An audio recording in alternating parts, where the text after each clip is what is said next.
আবারও মালদহের কালিয়াচকের ভূমিপুত্র বিদেশের মাটিতে গবেষণা করতে পাড়ি দিচ্ছেন ডক্টর শেখ শামীম আক্তার। তিনি কালিয়াচকের শেরশাহী অঞ্চলের রন্নুচক গ্রামের এক মধ্যবিত্ত পরিবারের সন্তান।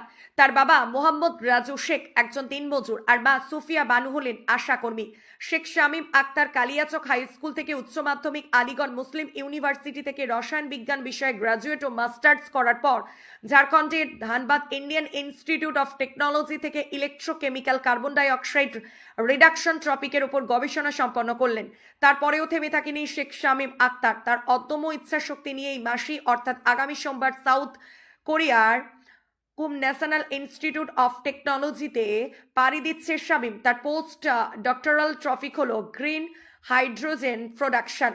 শামীমের এই গগনচুম্বী যাত্রার প্রত্যক্ষ সাক্ষী যারা, তারা আজ শামীমের জন্য গর্বিত। শামীমের সাফল্যে তার বাবা মা ও একমাত্র বোন ভীষণ আপ্লুত। এর আগেও কালিয়াচক থেকে অনেকেই গবেষণা করতে বিদেশে পাড়ি দিয়েছেন। আরও অনেকেই প্রচেষ্টা চালিয়ে যাচ্ছেন এগিয়ে যাওয়ার জন্য।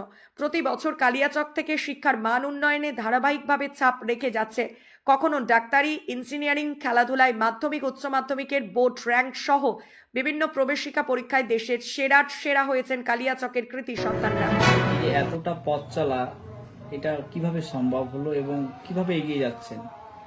এগুলো সব আল্লাহরই অশেষ রহমত আর দয়া এবং সবার ভালোবাসা আছে এবং বাবা মার কঠোর পরিশ্রম, আমার কঠোর পরিশ্রম এবং ধৈর্যের মাধ্যমে আমি এই পথ এগিয়ে যাচ্ছি।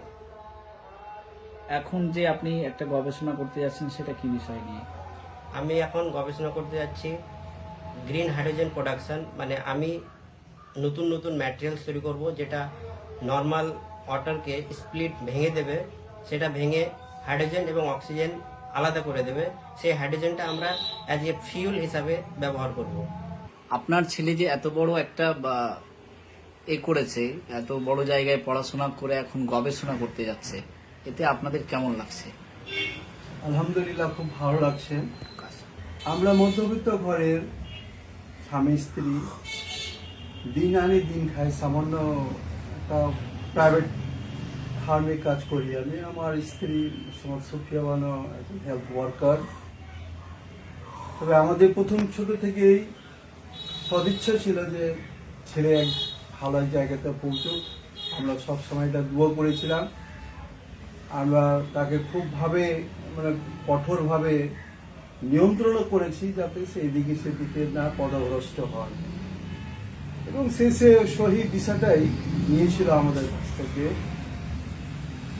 তবে ও যে জায়গায় পৌঁছেছিল, আমাদের যেরকম আশীর্বাদ আছে, তার কঠিন পরিশ্রমও আছে। সেই পরিশ্রমে ততটুকু আমরা তাকে সাহায্য করতে পারিনি, সে যতটা ব্যক্তিগতভাবে করেছে।